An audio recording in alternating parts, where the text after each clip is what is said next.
All right, guys, welcome back to H2H playoff edition. We got Tasos in the building. We got myself, Ev, in the house here. Tasos, our first playoff week here. I'm coming off a slight, I guess it was kind of a back and forth week last week, but ultimately a win for me, which is nice to see here because we keep having this narrative and talking about how Ev needs to win out to even cause a tie and blah, blah, blah.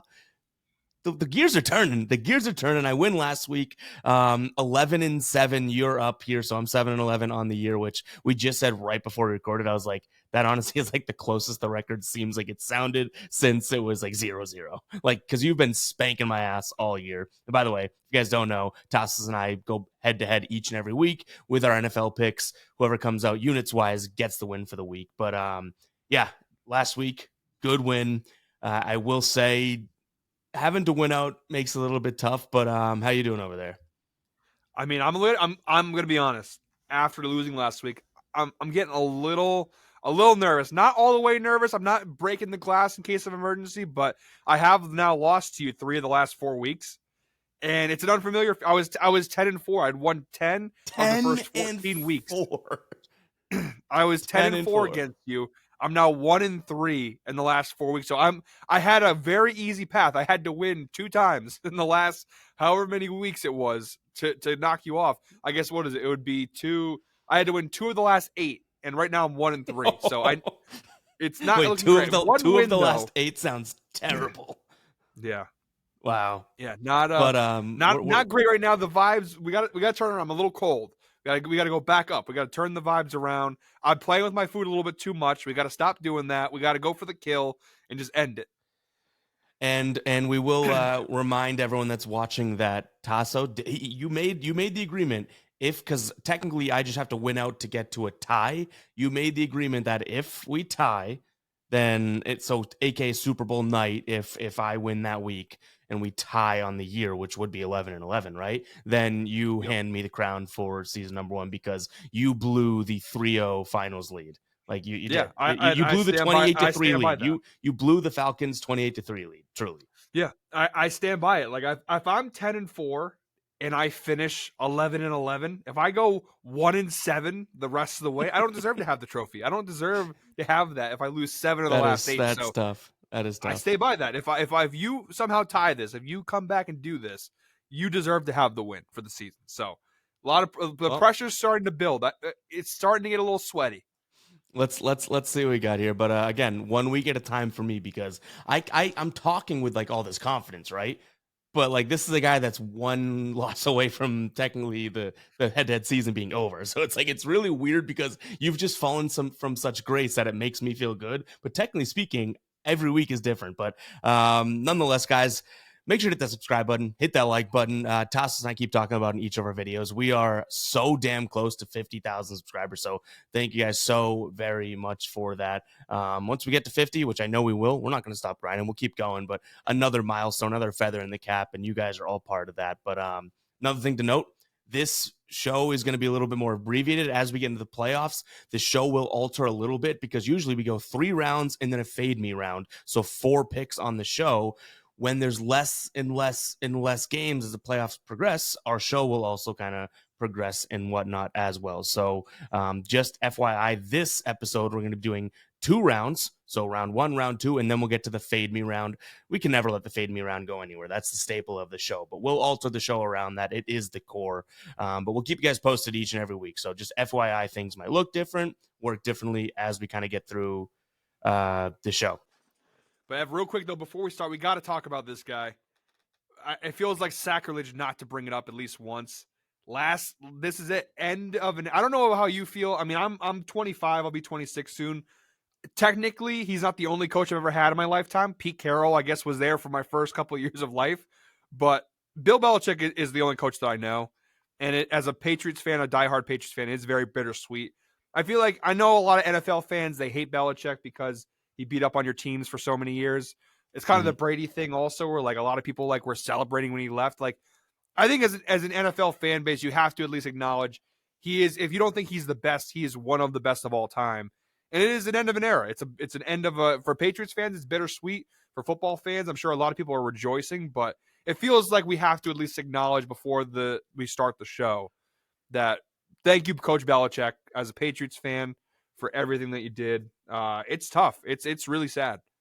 Yeah, it is. It stinks because, and I say this like I mean the word stinks, because we're both Patriots fans. We've been calling for the guy's head. We've been pissed at the team. Yeah. Like, and then all of a sudden it happens, and it's like, oh man, like damn, this is what we wanted, but it hurt. It sucks for it to happen. 100%. It's a really 100%. weird conundrum, because it's like, and I'm sure a lot of people can understand that people like their coaches, but nothing's been on the Belichick level. Like, and this is the first year. Maybe you can make the argument last year, maybe. But this is the first year that Patriots Nation, for all intents and purposes, truly turned against him and were like, get out of here, get out of here. And then he's like, I'll always be a Patriot. And you start crying. It's like, what the hell? Like I wanted you out of here. Yeah. All the videos and the TikToks and all, you go rewatch all the Super Bowls and all the post games and all the, we're on to Cincinnati stuff. And it's really when we're done recording, I will be spending the last couple hours of the day just reminiscing and watching every TikTok. It's crazy. So hats off to Bill. Good. I like that you brought that up at the beginning of the show. I'm sure there's a bunch of people watching this being like, screw Bill, and glad he's like, whatever. But you know what? As Patriots fans, there's definitely at least 2 or 3 guys like, can you just get on with the show? Who gives a shit about Belichick? For sure. There's got to be. But all right, for the sake of those people, we'll pop up the wheel right here. We'll get to the draft order. You guys will see a wheel on your screen. This is going to determine the draft order. Essentially, again, we're just doing 2 rounds. So we're going to spin this wheel. Whoever it lands on will go first. And then the next person or the other person drafts second in the draft, and then snake draft from there. So let's see what we got here, Tasos. You've had a little love affair with this wheel this season. Like all of a sudden you guys soured on each other. You want it or don't want it? What do you I want to, whatever I did to anger the wheel gods, I apologize. I hope I can make up for it, because they have been bending me over a barrel the last few weeks when it comes to fade me. When it comes, I have not been able to get anything going my way, which is a big reason why I've been losing. The wheel gods they've not been kind to me of late, and I'm sorry for whatever I did, whatever my transgressions are. I hope I can make up for them, and I can get some good luck coming back to my way. All right, well, let's see what we got. We're spinning it. If I don't get fade me today, I might throw something and break something. All right, we're started off with me. There it is. There we go again. All right, but you know what? Technically speaking, you may have a slight. It's only 2 rounds, right? So you get 2 of the first 3. So this is a little bit different than normal. But now we'll see another screen another wheel on the screen, guys. This one's now going to determine what type of bet are we looking for. I honestly feel pretty decent about everything but totals this week. I have to agree with you. There's 2 slices, and it's first round of playoffs. Like that is kind of where totals are kind of like head scratchers. You know what I mean? Like, do you follow the old school mindset of playoff football, a lot of defense, or do you look at the teams in the playoffs and say, Jesus, like these are a lot of high powered offenses? So we shall see, but let's see what we land on. This is going to obviously land on one of these slices: spread, total, money line, player prop. Then we both draft a pick, essentially, so make a pick in that category, and then we'll spin it again for round number 2. Once we do land on one of these, we'll remove that slice from the wheel, but let's see what we got.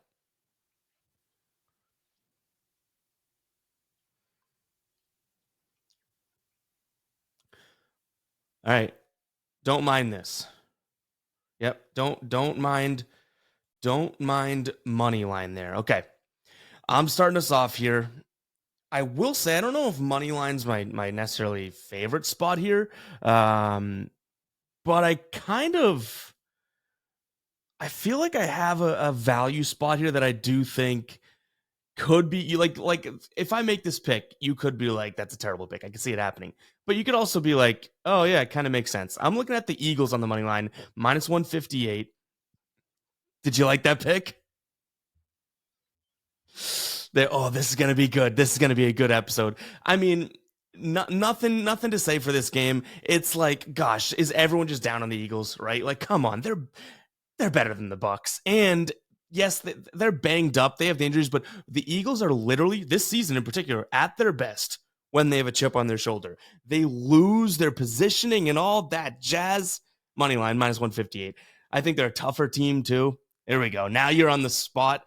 And not to jump the gun, I think I have a second money line pick. I obviously don't want to give any hints in case it lands on it one more time, but I only like one other money line spot on the board, so I'm curious to see what you go with. It's just ridiculous.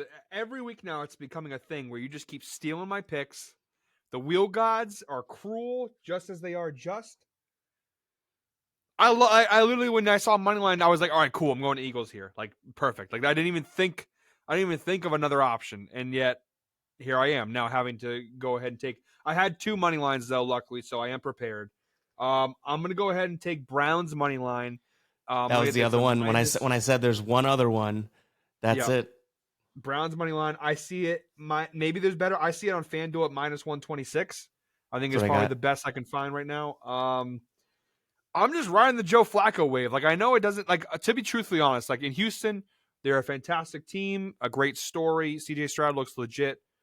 But Cleveland's defense, Joe Flacco, the way he's been playing lately, it's really going to be hard to convince me to bet against this Browns team. And at -126, it's not bad at all. Just all I got to do is win. They're going to win by much. They don't going to win by 10 or even 1. Well, I guess 1, yeah, but they have to just win. And I'm still messed up from the fact you took my Eagles pick, but yeah, I'll go Browns. I got my plan B ready. I had it prepared.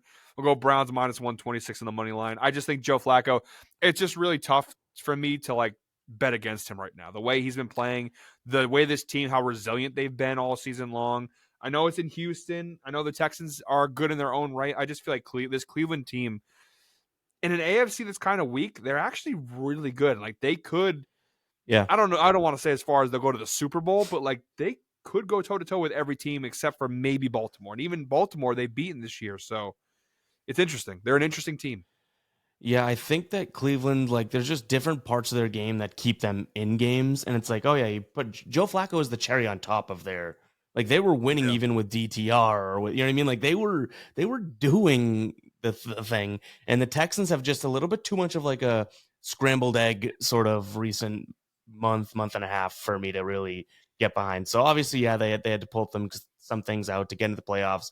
Obviously, have home field advantage here, but like I said, this was the only other money line. So we do still have a money line slice on the wheel. We could both be talk about scrambled eggs. We could both be scrambled brained here in a second. But yeah, I don't hate the Browns. I think that they are just more of a. This is going to sound cliche, but they're way more of like a playoff built team. They have sort of the cog of the defense, the run game, which I never really thought would be like sufficient, like Ford and what, like they've kind of established that, whereas the Texans could be like the glitz and glamour team that gets bounced in the first round. Like if we were to kind of weigh these two teams, like one's this hard-nosed, hard-edged team, and the other one's kind of like they were a country favorite, and they have the quarterback that people thought was going to be bad, and then he was truly the best quarterback in the draft. It's like, do you really win that first playoff game, or is this already good enough for them in a sense? To me, you know what this feels like to me, and not to make it a basketball thing, but it almost, this matchup kind of feels to me like that 2011 NBA Finals, the Mavericks versus the Heat. Like there was that Miami Heat team they were flashy and they got the superstars but you know what? They were a year early. Like Miami, that team wasn't ready to win a championship yet. And you had that old Mavs team that everyone was like, "Oh, come on, these guys." Terry, Dirk, Terry, and Dirk, and Sean Marion, and all these guys who like, there's no way this team should win. And then they come out and they show their experience. And against an inexperienced Heat team, they took care of business. I can see the same kind of vibe happening here, where it's like, because I know this Browns team doesn't have the most playoff experience, but like Joe Flacco's a Super Bowl champion. You know, all these guys have played in the playoffs at least. Like this Texans team is very young, very inexperienced. Like all the key players really have never played in the playoffs before. So like they could be the Cinderella team. You know that team that always makes it far, but then they get to a point where it's like, oh, this is good enough. It could be now. Well, and that's the thing. It's year one of DeMeco Ryan. So, like, if they don't go too far, who cares? They're in year one of the Ryans project. You know what I mean? Like, it doesn't really matter. Just them making the playoffs was a huge win. Versus Cleveland, they've now made the playoffs before. They need to do a little bit more than just make the playoffs at this point. Right. Yeah. All right, well, we're aligned on our first two picks, but now I'm very curious to see if we throw up a wheel here, and you're going first, which makes me even more nervous because, like, I, I don't even know. We'll see where the wheel comes out. We'll spin it. Well, what's tough too is there's only 4 games left. Like that's the thing. Like you don't have a full NFL slate to pick from. You got 4 games. True. That means you got like 4 money line choices left. Yep. Oh boy. All And here's right. some Well, heavy we'll see. favorites. Some heavy favorites. Even those that money line like spread in money line can technically get kind of close at this point. You know what I mean? Yeah. Like so we'll see what we got here, but let's spin it. I do have a spread It's looking pick like it might have been but a good choice. It might have been a good choice to do 2 rounds. total. Okay. Oh no. That leaves the door open for a plethora of picks, but it ain't what either of us said at the beginning of the show that we liked, right?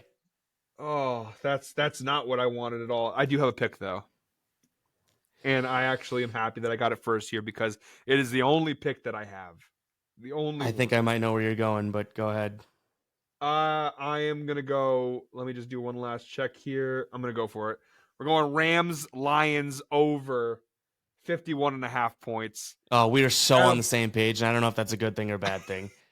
Yeah, we might be completely wrong, or we're just having a hot week. I mean, our NBA picks this week have been pretty good, so maybe a good sign. But looking at all these matchups, there's just all of these teams have either great defenses, or you have like weird quarterback matchups, or you have like the Chiefs Dolphins game. You have horrible weather conditions. All these games have something that make me go, oh, I don't really know what I'm going to pick there. Except for this one. You have 2 teams, both defenses not particularly. Now, they both have like the Lions have Aiden Hutchinson, and they've got some guys on that defense. The Rams still have Aaron Donald. They still have some guys on that defense. But neither of these defenses are very good, and both of these offenses this year have been, when they're healthy, and they both are healthy coming in, minus Detroit losing Sam Laporta, which is very tough. These offenses put up numbers.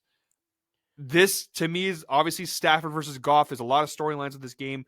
I feel like this is the game that'll be a lot of points. I don't think there's going to be many shootouts in round 1. This game feels like Goff, Stafford, whoever's going to score the most points is going to win. I feel like we're going to have a shootout on our hands. So I feel like the over 51.5, it's the only total that I could convince myself to bet, personally. Yep. I mean, we're robbing from each other here. Like, that was my number one. That's the only, and you kind of put it to, like, that's the only thing that jumps out, right? It's like that's the only, like, and obviously we've been betting enough and know the sport enough to be like, well, you can you get that first little taste, and then you dig in, then you want to see, do you validate yourself? There, right then and there is like legit one that I was like, oh, that's the only like straight up team versus team total that I like, over or under, to be completely honest. So I do have some ammo in my pocket here.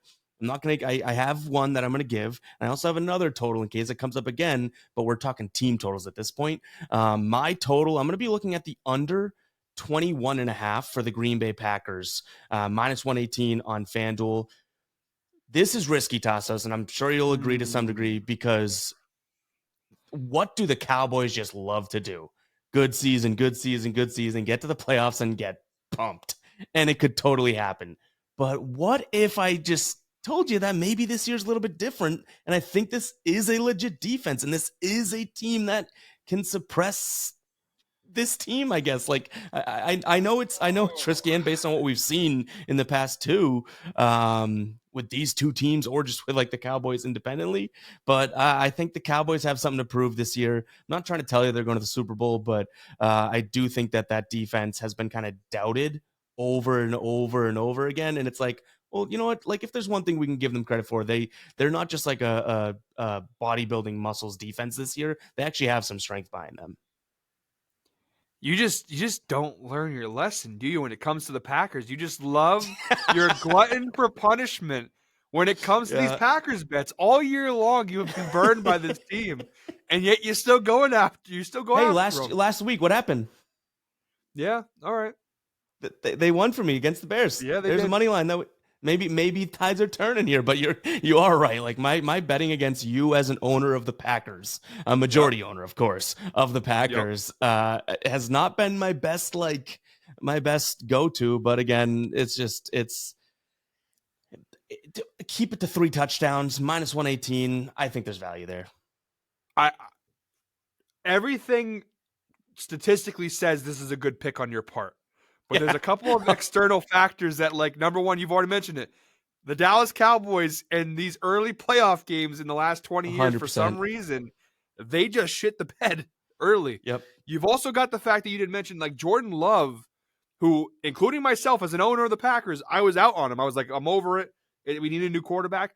He, over the last Has month or been two, really pretty good. damn incredible. Yeah. He makes that Vikings game on Sunday night a must win. They had to win it to have a shot at the playoffs. Mm-hmm. Dude balled out. Like even the Bears game, he didn't play his best game, but like he can make throws. So that part of it. And also this Cowboys defense, yes, they're a good defense, but they are, I don't want to say boomer bust. I don't think that's the right word, because that means when I hear boomer bust, you think like, oh, they're either really good or really bad. They're just big risk takers, and sometimes it's just not. It's just, especially their secondary, like their corners. Yeah. They're going for interceptions every single time. And listen, the result is like you see, the Cowboys were one of the best teams in terms of turnovers this year. But the opposite side is that you're not going to pick it off every time. And, you're going to have these moments where you're going to go for it, you're going to fail, and they're going to get a big play out of it. This is a big time. The Cowboys are a big, let up a big play kind of team. Yep. And Jordan Love is the kind of quarterback I feel like that could give this defense some problems. Like if you bite and you miss, Jordan Love will make you pay for it. I agree. I don't think that they necessarily have these like, and I could get some heat for this because they definitely do to some degree, but the Packers receivers aren't and they are to some degree. That's don't take this for like full 100% face value, but like they're not the like DK Metcalf is a great example late in the year, right? Oh, they're young. They're young and on him, but they're not these like okay, well I'll catch a slant over the middle. The corner is aggressive, and I can run it for 73 yards, and you know what I mean. It's like it's a chunk play versus a touchdown play in my brain. But like I said, I mean I can't disagree with anything you're saying. I think that there's a chance that the Cowboys have a chip on the shoulder, want to prove that, but you could say that about the Cowboys probably the last like X amount of years, right? It's like, oh, we're different this year. I just have a feeling this is a good situation for them. Green Bay just sneaking into the playoffs. Granted, they earned it. Like they were a team that they were talking draft picks 3 weeks into the year, so it's like good for them. But yeah, I'm just trusting that Dallas defense. I think that there's a little bit more there than the standard sort of approach of the Cowboys, I guess. Like, oh, they're going to blow it. I think this defense is a little bit more sound than what we've seen. Aggressive, but a little bit more sound. I give you credit. You got balls to put a bet on the Cowboys in the playoff. Like this was one game, and I have it in my notes. I might even post it on Twitter after. I circled it. Do not touch Cowboys Packers. Like it's the one really game. Like yeah, because they just the Cowboys, like when it comes to playoff football, everything goes out the window. Everything that makes sense is wrong, and everything you think is wrong is right. It's just you're in the upside down whenever the Cowboys are in the playoffs. But here's the thing. Couldn't you see this? So all that could be true, and the Packers win 20-14. Like the Cowboys can still blow up and lose. Yeah. Do you know what I mean? Like it's just Green Bay team total. Because I don't want to get down the like are the Dallas Cowboys destined this year? Probably not, because it's just kind of what they do. I don't think so. But like, can they just hold Green Bay to less than 3? Like again, 3 touchdowns is fine. 21-14 wins. Under 21 and a half. The problem is I feel like this game's going to be 31-24 Dallas. Like I do think Dallas is going to win. I think they're going to give up some points. But like I said, I wouldn't bet it personally, but I can't say that I hate the pick, because I do agree. Like this Packers team could put up a dud against this Cowboy defense. Like there's also not much on the board, right? When you consider my options in the store. Like this is the first pick. We're now 4 picks in. This is the first one we have slight disagreement on. It's because there's only 6 games. There's not many it's tough picking. These totals are not great. Yep. You had my first pick, so yeah, it is what it is. But now we are at so that's good. We went money line, then total. We're at the fade me round now. Oh God. And this is gonna be interesting. I almost want you to have it, because it's like you've been asking for it so much. If I get it again, I feel like it could be like it's not right. Like it doesn't feel right. You know? Well, the problem now is like that I'm having, and there's no rule against taking, but like because we've already had some money line picks and whatnot, like we're in danger of becoming a little redundant in terms of like what we're picking. You know what I mean? Like, to now take, let's say, for example, I'm not saying that's what I'm going to take, but let's say I like the Eagles -3. I'm kind of tailing on your pick. So it's like, it's not even really worth it for me to take it, because then we're Right. both rooting for this. You know what I mean? Like it just kind of negates it. So it's interesting. Fade me in the playoffs is Yeah, going to be very interesting, especially as we it is. get a little further in and there's less It games to work with. Be very It interesting. totally is. Yep. I think the only, again, like the rule that we've had about fade me is that, like, technically speaking, you couldn't take. I took Eagles money line. You now can't take Bucks money line and make it like a. Yeah. You know what I mean? You can't just like that's that level of negation. But you could, take a different line or something like that. But again, is that worth it for a fade? Like for a fade me, we're talking, it's kind of crazy. So we'll see what this lands on. I'll be honest. I want you to have it. I think you deserve it after this year. And I'm also saying that because I don't necessarily want the power in my hands. I'll be completely honest. But I have a ballsy pick. I have a very ballsy pick if I do get it. Come on. I'm not even kidding. The wheel gods got to give it to you for that. The sake of content, give him the ballsy pick. All right, let's spin it, man. Let's see what we got. First playoff spin. My stomach hurts thinking about taking it if it lands on me. Uh-oh. Is that moving? Is it going to get there? Wow, that's the closest. That is I wanted you to have that. That is ridiculous. The closest fade me. Why can't I have fade me once? Look at that. That is the closest. Usually, have you not noticed this whole year when it gets to that level, it usually goes over and it goes over the line? Yeah, always. Wow. Okay. Wow. Okay. I don't think it's ballsy. I will tell you guys after he makes his pick. I'll tell you what I have in mind. But yep.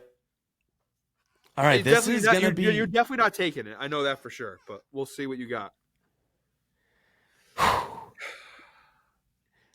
I got two here. They're both player props. They're both on the same team. Okay, so already, it's not what I was going to go with. Oh, man. All right, I'm going to do it. I'm going to look at the tight end of the Bills, Dalton Kincaid, over 3.5 receptions. Now, before you get snarky about it and stuff, if there's one thing I've been good at this in this season against you, it has been the tight end whisperer. I sniff out those receptions. Paid me tight end props that you're 2-0 on. Hey, you have I have minus 145. You have plus 124 here for best odds on each side. So 3.5. I have over 3.5 receptions. The Pittsburgh defense is obviously good. We know that, right? You know what? One of their weaker defensive spots is receptions to tight end. Boom. You bet this same thing with the Patriots when they played on that Thursday night. You had the Hunter Henry one, and it cashed. Hey, it's a tight end whisper. You know they call me the tight end. I don't love saying that, but it's funny because Dalton Kincaid is a rookie, right? So is there going to be is he like, it's big stage, but you know what?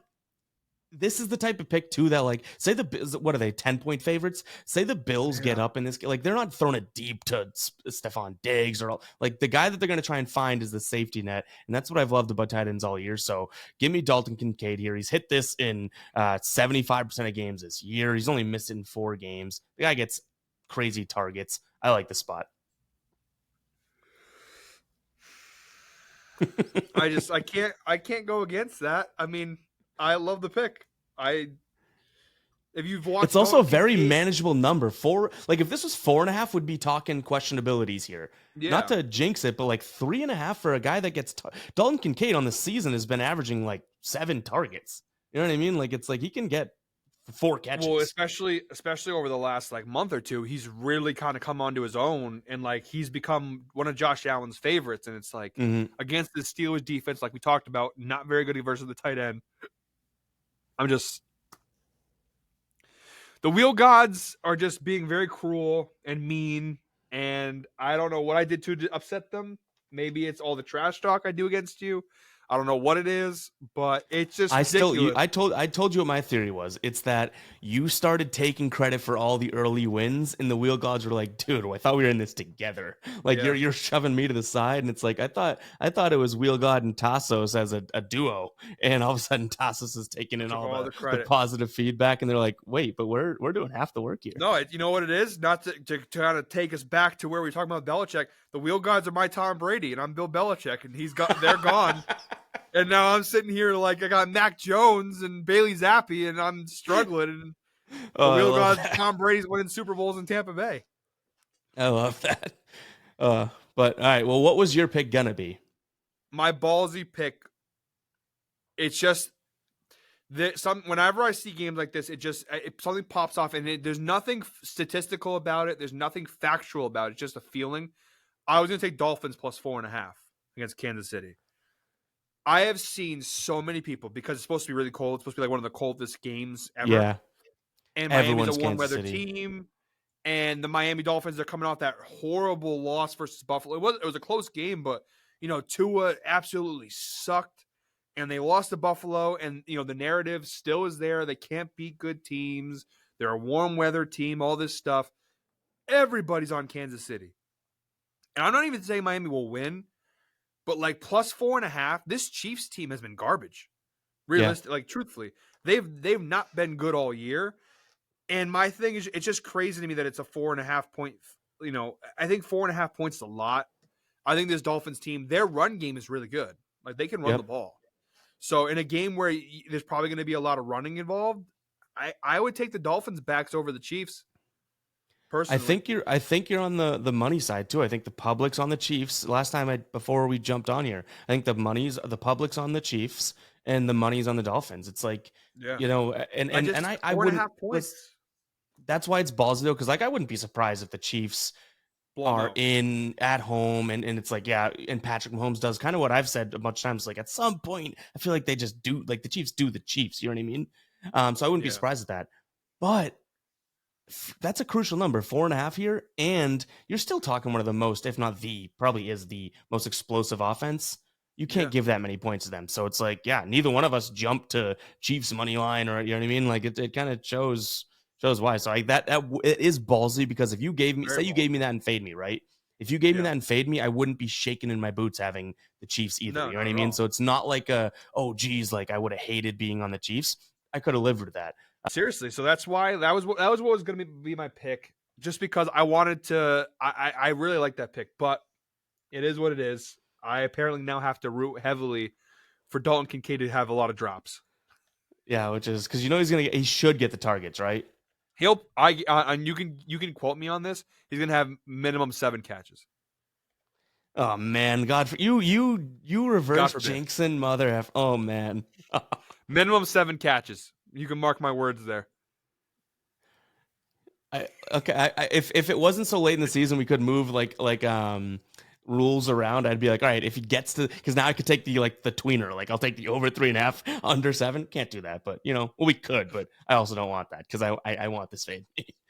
No, I said, he's gonna have 7 catches at least. All right, we'll see. You're jinxed. I know what you're doing. I'm just not going to allow it to. I'm being very genuine. I think he's going to have 7 catches for 86 yards. All right, everyone watching, Tasos waited till the wild card weekend to be genuine and hopeful of my picks. I get it. I get the Bill Belichick retiring, or not retiring. I'm sentimental. Leaving. I'm really emotional right now. Yeah, you're feeling you're feeling your feels. All right. But guys, it's gonna wrap it up. First playoff again. Like we moved kind of through it. The episode will still probably be normal length because we can talk each other's ears off. But we'll adapt and make the show, whatever it is as the weeks go on. You could even see like if we landed on money line or even spread there, that would have gotten pretty thin. So we got to work with this. The first year we're doing it. Tasos said at the beginning of the episode, this is growing pains in a sense for us making the show better and better, which we will do. But appreciate everyone this season. I can probably echo that for you as well, right? We're almost at 50,000 subscribers. That is absolutely. We're less than 2,000. Less than 2,000 away. And once we get there, we're halfway away from both of us having a silver plaque in the background of 100K. That's crazy to think about. Jinx. But guys, appreciate everyone. If you are still watching right now, go ahead and comment wildcard in the comments, because you are an absolute wildcard making it through these two annoying personalities just talking. But appreciate the hell out of you guys. Anything else you got to say before we close up shop for the week? No, just everyone root for Dalton Kincaid on Sunday. Let's hope that he gets those catches. Root for? Oh, yeah, Jesus. See, I'm still feeding. I still can't even suss it out. This is a bad look. I'm like, wait, for him. I'm like, oh my God. Let's get Kincaid his catches. I'm looking forward to it. Oh my. But all right, guys, we'll catch you guys in the next episode again. We'll this is a malleable show at this point. We'll make it work for the week that we're dealt. But we'll catch you guys in the next one, all right? Peace out.